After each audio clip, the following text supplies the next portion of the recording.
So Kevin has given me the assignment of describing and summarizing Call of Duty ranked play, my opinions on it, in about 5 minutes. And I'm going to try and do this with the littlest amount of expletives, curse words, or all of the above, so it remains professional and my opinion is not tainted with dumbfoolery, dumbfounded crap.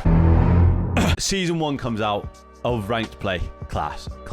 Unreal. Exactly what we've all been waiting for, with a little issue of a cheater here and there, but for the most part, like, it wasn't much of an issue. They explained how all the system worked. It was great. It was so good to play. I was grinding every day. I was doing 6 hours minimum every day, coming up against people like we were just playing 8s within the community, but it was in ranked basically. Then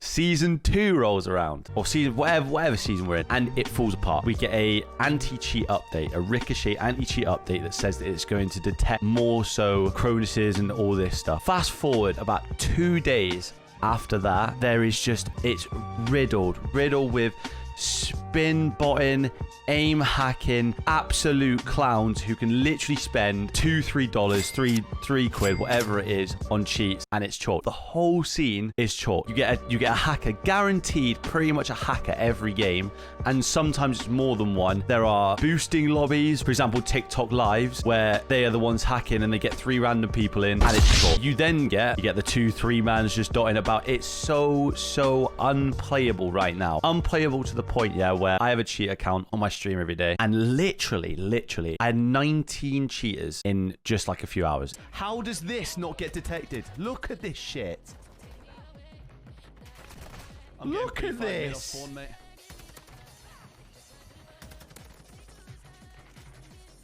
Like, what? It's absolutely riddled with it, and there's no stopping it.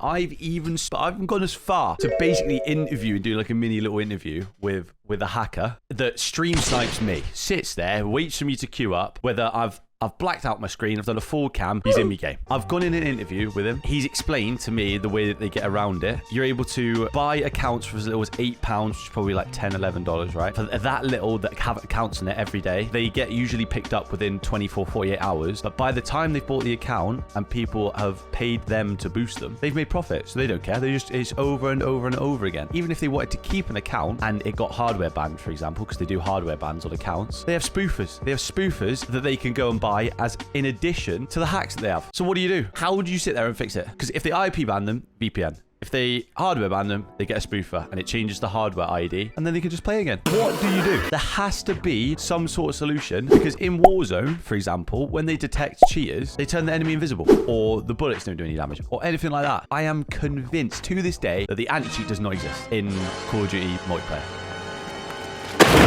I've been in a privileged position where I can go and contact people within Activision, and I can go and pass on account names, and I can basically say these guys are cheating, get them out of the game. I can go and do that, luckily. And there are a few other people who have the ability to go and talk to people and go and get it sorted that way. I have sent over 90 accounts. 90. I counted it the other day on my stream, right? 90 accounts that I was able to send over, and it's more. It grows every day. It's probably over 100 now, right? And I've even set up a Discord channel on my Discord for people to submit clips, names, etc. of people that they think they're cheating. Obviously, they're cheating. Sorry. Some people, when it comes to Call of Duty abilities, some of them aren't cheating, but some of them, with the most genuine sort of intentions, are reporting people that are just spin botting.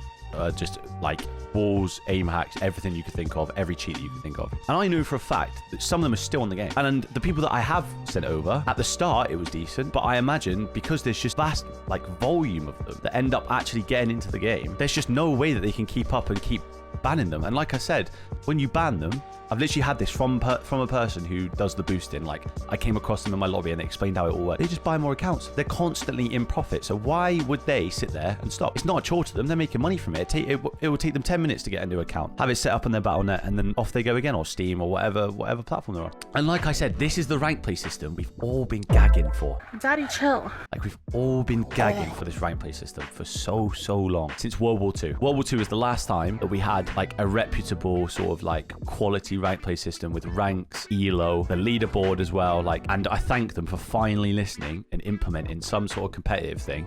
Even when they gave us the mosh pit, In the meantime, that was more than half of what they did before. For it to be wasted because the hacker situation is beyond playable. It's so far gone now. I genuinely, I don't know what they're gonna do. So a fellow content creator, Call of Duty player, Amelia Rose, did like a Twitter video, like a little mini compilation. She uploaded it to Twitter, right? And it's even gone as far as one of the developers that she added in her tweet, in her video, has gone and removed their ad from the video, so they don't get any more interactions with it, so they can't see it. So any further like, comment, retweet, whatever doesn't get put on their social media. How ignorant have you got to be, yeah, to sit there, blank out the feedback that the community's giving you? How ignorant, how just, it's mind-blowing, mate. It's like talking to a bunch of cinder blocks. Luckily, there are a couple people that I can sit there and go to where I can sit to them and talk to them about it and ask them a couple questions. And even then, like, the replies are sort of here and there, like it's not really a consistent line of communication, and that's what we need. Like as someone within the Call of Duty scene as well as in the competitive scene, where hacking has been an issue both in sort of like public competitive and private competitive in terms of ranked play and stuff like that, and then in competitive in terms of actual challenges of the CDL, there's been cheating issues. There's no line of communication, and we used to have people who communicated with us, but they've all left because they felt underappreciated and they have better opportunities elsewhere. It can't go much further down than this. And the worst part is Call of Duty competitive at the minute, on one of the worst games they've ever released ever. The viewership on it's doing insane compared to the years previous. Vanguard, for example, I'm pretty sure it was up like 50%, 150%, some ridiculous number like that from Vanguard to this game. One of the worst CODs they've ever brought out, competitively, public match-wise. And it still does that. That just shows like the commitment of the Call of Duty fan base and the player base and whatever, that they'll play the game no matter what it is. Like I will sit here and tell you now, even if I didn't enjoy the game one bit, because I compete in it and because I love it, because I have that emotional like connection to it, I'm always going to play it. I will always play this stuff. I've played on 2 accounts now. I've played on my main Aroma account, and I have a second account where I'm doing a challenge that's bronze to top 250. That's the challenge I set myself to do it solo queue. So I'm not playing with anyone. I have to do it on my own. No one else's help. I just have to do it, learn to a 4v4 and just hope for the best. As soon as you reach the sort of Ender Crimson, and Iridescent, which is 2 of the top 3 ranks you can get, it's so bad. The replayability just chalked. It's so chalked. I've even got to the point now where I don't even know whether I want to send like cheaters over to them. I have to now get like my stream and like the people within my stream, I have to get them involved in 8s and stuff like that, and I have Detri Day and Demon Day, which I'm more than grateful for at the minute. But imagine I'm sat here, I'm one of the people that's bought the game, I don't play competitive, I don't scrim, I don't practice this game, I don't play it competitively in the sense of that I'm in challenges. I'm just someone who wants to enjoy a bit of competitive COD as a viewer of competitive COD, and I go and play this. As low as Silver 2 on my journey through Bronze to top 250, I had a hacker in it. Silver 2, near the very bottom of the pecking order in terms of the COD rank system. It just got worse and worse. So it's just got to the point where like, no matter where you're at, no matter your skill level, no matter if you're at the bottom or the top or in between, there's no way to avoid it. But as soon as you reach a certain point, like for example, the day of recording today, I played the game for 50 minutes. I had 3 games. I had 7 hackers in it. 7. Out of a possible 7, 14, 21 players, a third of the lobby were hackers. A bunch of people from my community alone refused to load up the game. They play the game once, it can't be asked. And the player base would have been booming when ranked play first came out. It would have been booming again because that's what they do. And it's just sad. It really is sad because, like I said, this game with the ranked play is one of the best we've ever had, and it's one of the pros of this game right now. Warzone's in the worst state it's ever been, to the point where people are like jumping ship, even more so than they did in with the Pacific map. I can't remember what it was called. I'd be more than happy to do anything that they wanted of the player base. Pro players, challenger players, public match players will tell you the exact same thing. If the report system actually worked in the game like it's meant to, I'm sure people would be more than happy to do it every game. But the thing is, yeah, I'm sat there reporting people and using the in-game features. It does not do a single thing. All it does is it just flags their name. People have been trying to spam report me, for example, to get me kicked out of the game instead of using it for the right reasons. In Valorant, if there's actually a hacker in the game and they get reported for hacking, Insta flagged on the screen, cheater or hacker detected, game cancelled.